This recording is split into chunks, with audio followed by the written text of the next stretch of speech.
Hello mga Suki, magandang araw! So for today's video mga Suki ay i-share ko po sa inyo ang aking paluto serye.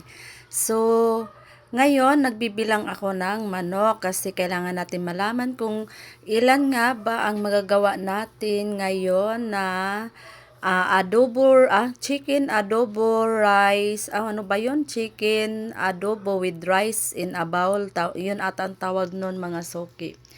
So, para malaman natin kung ilan ang magagawa natin, so, kailangan natin bilangin yung ating manok.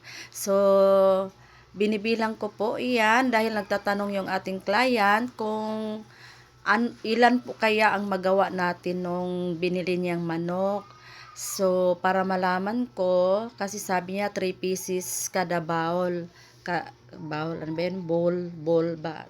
Iwan ko anong pag-pronounce niyan. And then, yun na nga, binilang ko. So, pagkabilang ko guys, 112 pieces. So, kung i-divide ko sa 3 is, yung magagawa lang is nasa 36 or 37. Kaya, chat agad ako ni customer. In-inform ko siya na yun lang magagawa if ever na 3 pieces per bowl. So, ang sabi niya gawin na lang 2 pieces. So, kung 2 pieces, 112 divide 2 pieces is 56 ka bowl. So, nagpadala siya yung pinadala niya sa akin is 100 pieces bowl ata iyon. So, may sobra pa. Kasi 56 pieces lang yung nagawa natin. And then yung rice natin is nasa 5 kilos mga suki. So, ayan. Medyo frozen pa yung ating chicken dyan mga soki kasi bago ako pumunta sa palengke, nilabas ko na yan sa freezer para pagbalik ko ay malambot na. Pero yung sa gitna banda, matigas pa talaga. Kaya ayan, ginamitan ko na ng kutsilyo kasi need ko na siyang iluto mga soki. Tapos kailangan pa nating hugasan kaya nilagay ko yan sa strainer. Kasi bago ako magluto, kung sa Bisaya pa, gusto na ko pakupsan yung manok.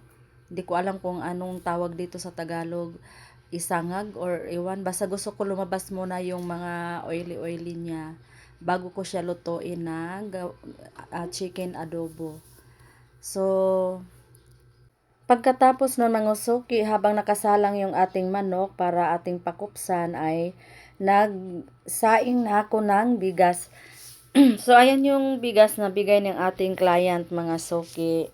So, dahil maliit lang yung rice cooker natin, so, 4 na salang po yung ginagawa ko. Since dalawa yung aking rice cooker, so, pinagsabay ko na yung dalawa. Pagkaluto niyan, ilagay ko agad sa mga bowl, i-distribute ko agad sa mga bowl para magsalang ulit ng panibagong kanin para pagka maluto na mabilis na lang ako pagka habang nagdi-distribute ako ng mga kanin sa bowl na may nakasalang na rin.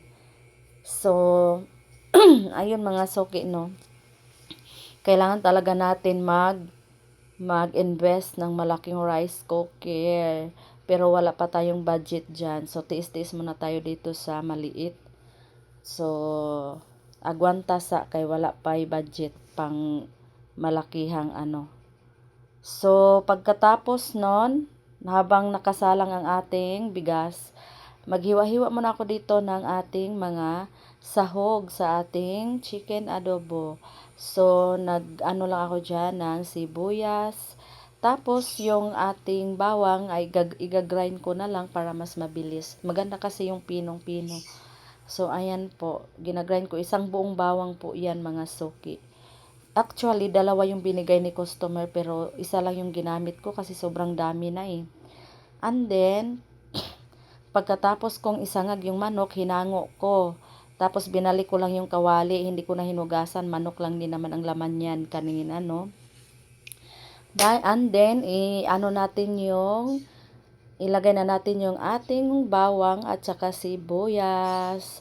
Pagkatapos niyan, antayin lang natin na mag-golden brown. So, ginamitan ko pa ng kutsara yung ating bawang. Ayaw kasi lumabas. Ayaw lumabas doon sa So, baka mabasag yung grinder ko pag ating ipilit na itaktak, no? Manipis pa naman yun. Actually, nagsangag-sangag na pala ako dyan. Then, gusto ko lang mag-thank you sa nagbigay sa akin ng grinder na yon, kahit maliit, pero sobrang nagamit ko po para sa pang grind ng mga sibuyas at saka bawang. So, pagkatapos nung mag-golden brown na yung ating sibuyas at bawang, binalik ko na yung chicken. So, ayan po yung chicken natin. Titimplahan lang natin yan ng toyo, suka. Nilagyan ko po yan ng oyster sauce para manamis-namis naman. And then, konting halo-halo na lang yan mga suki kasi luto naman na yung manok. Kaya kulang kasi yung sinangag kasi gusto ko maalis yung lansa ng manok. At saka yung oily-oily niya. And then, lagyan ko rin yan ng laurel, pamintang pino. And then, nag-add din ako ng konting sugar para mas masarap. Gusto ko kasi yung adobo na manamis-tamis. Hindi lang ako sure kung bet yun ni customer. Haha. Sana magustuhan nila, Diyos mio. And then, kunting mikos-mikos na lang po. And then, tinakpan ko, niluto ko lang yan ng ilang minutes. Ilang minutes na lang. Pagkatapos kong timplahan yan, at saka tinikman kung ano na yung lasa, so, mga ilang minutes lang, hinango ko na agad yan. Basta pagkatapos ko magtimpla dyan, syempre, nilagyan ko pala yan ng yung oyster sauce para manamis-tamis. Tapos, ayan, halo-halo ko na. Pagkatapos, hanguin na natin para mag-prepare na tayo ng ating bowl na lalagyan. Sit aside muna natin yung ating chicken adobo kasi ipiprepare ko muna yung ating rice. Siyempre rice yung una nating ilalagay sa ating bowl. So, ayan, punong-puno po yung ating rice cooker. Tapos, pagkatapos niyan, so lalagyan na natin yung ating bowl. So, una talaga, yung halos mapuno yung bowl. Kasi akala ko marami, sabi ko marami naman tong kanin, baka kasi sobra yung kanin, kaya ayun, dinamihan ko talaga yung serving, halos pinuno ko yung bowl. Tapos, repeat the process lang guys hanggang matapos yung ating 56 pieces na gagawin. Ayan na po, naka-prepare na po yung bowl na yan, nakabilang na yan kung ilan yung magagawa natin. So, nagmamadali na ako dyan mga suki, no? Kasi ayokong malate. Kasi, kailangan 2 p.m. or before 2 p.m. ay ma-deliver na po yan mga suki. So, yung usapan namin dito ni client ay bibigyan lang niya ako bali yung babayaran lang niya yung service ko, sa kanya lahat yung ingredients. So, and then, thankful naman ako kasi binigyan ako ng tip ni customer. Bali, pinasobrahan niya yon doon sa pinag-usapan namin na price. So, pinasobrahan pa po niya. So, thank you so much. Thank you so much, Ma'am Vivian, sa tiwala at sa pag-order sa akin palagi. Thank you so much. So, nagsalang na naman ako ulit dyan, mga suki. Hanggang sa inubos ko na lang talaga kasi baka kulangin or iwan ko, basta inubos ko na talaga lahat para if ever na kulang or sobra, so malalaman na po natin yan ngayon. Charing. So, sinimot ko talaga yan, no, kasi sayang yung mga butil ng ating bigas. And then, balik tayo doon sa paglalagay ng mga bigas, mga kanin. So, ngayon, dahil pinuno ko yung bowl, nakulang tuloy. Buti na lang hindi pa ako naglagay ng ulam. So, binawasan ko yung mga ibang yung punong-puno na bowl. So, binawasan ko konti kasi kulang ng 3 piraso ata, yung nakulang yung kanin. Kaya ang ginawa ko, so binabawasan ko naman ng paunti-unti yung iba kasi marami talaga yung unang ano ko, unang gawa ko is marami yung serving na nilagay ko. So ina-adjust ko na lang yung kanin para magkasya doon sa 56 ka bowl. So pagkatapos niyan mga soki ay maglalagay na tayo ng ating mga manok sa ibabaw. So, ito na nga, naglalagay na ako ng 2 pieces na chicken bawat bowl. So, makikita na natin maya-maya ang final look ng ating chicken adobo with rice in a bowl. So, kung gusto niyo pong mag-order ng ganito guys, PM lang po kayo. Pwede niyo po i-upgrade yung ating lagayan kung lalo na kapag malayo kayo, no, kailangan natin isakay ng lalamove. So, kailangan talaga natin i-improve yung ating lagayan, no. Kasi ito kasi si ma'am, yung nag-order nito is malapit lang sa amin. Sa kabilang compound lang siya. Kaya pwede na yung ganito. Marami din naman kayong pwedeng pagpilian mga suki, no? Pwede rin naman yung ibang ulam instead of chicken adobo. Ito lang kasing client natin is preferred niya yung adobo. Baka favorite po niya itong chicken adobo. Kaya ito yung pinaloto po niya. So, makikita natin kung maganda ba yung result ng ating ginawa mamaya mga suki kasi bibidyohan natin yan syempre pagkatapos natin ma-prepare lahat. So, ang ginawa ko dyan, syempre pina-partner ko yung maliit na hiwa at saka yung malaking hiwa para pantay, no? Kasi hindi naman tayo ang naghiwa niyan, pinahiwa lang yan sa palengke. O, para pagdating sa bahay, ay magluluto ka na lang, hindi ka na maghihiwa. Aside from that is wala tayong matibay na kutsilyo na katulad sa palengke na matalas talaga para sa pangpahiwa. So, ayan, solo flight ang inyong modra dyan. Ako lang talaga nagluluto, no? Kasi kayang-kaya naman natin yan.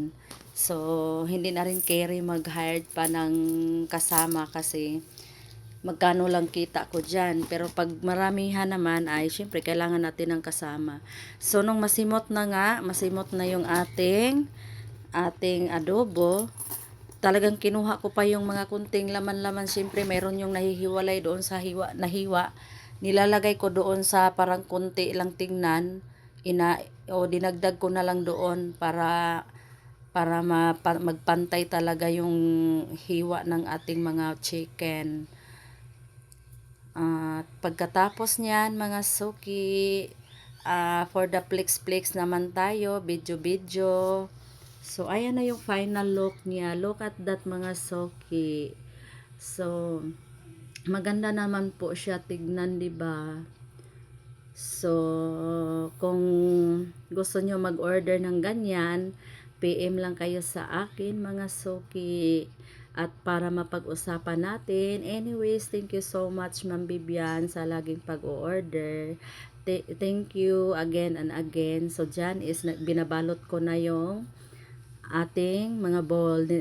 Plastic labo yung gamit dyan kasi yun po yung binigay ng ating customer. So, ganyan, binalot ko lang siya ng ganyan. After that is pagkatapos kong magbalot dyan lahat, kailangan na po naman natin mag-deliver. Ihatid na natin doon sa multipurpose. So, pinabuhat ko na sa anak ko. Syempre, hindi ko kayang buhatin yan, no? So, nanghingi na lang ako ng box doon sa hipag ko.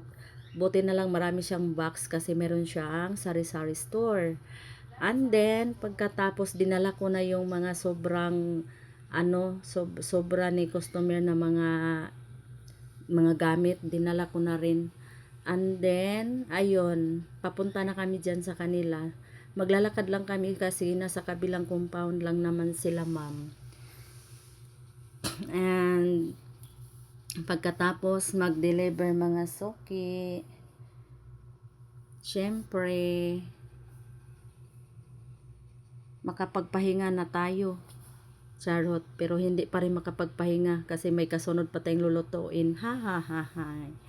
Hay, buhay, ganun talaga. Kailangan natin kumayod kasi marami tayong bayarin. Kailangan nating mag-double time sa ating kailangan natin ng multiple source of income. Dahil kung isa lang yung ating aasahan ay talagang kulang na kulang pa talaga mga suki sa daming bayarin, gastusin, mga bills, etc. And thank you for watching.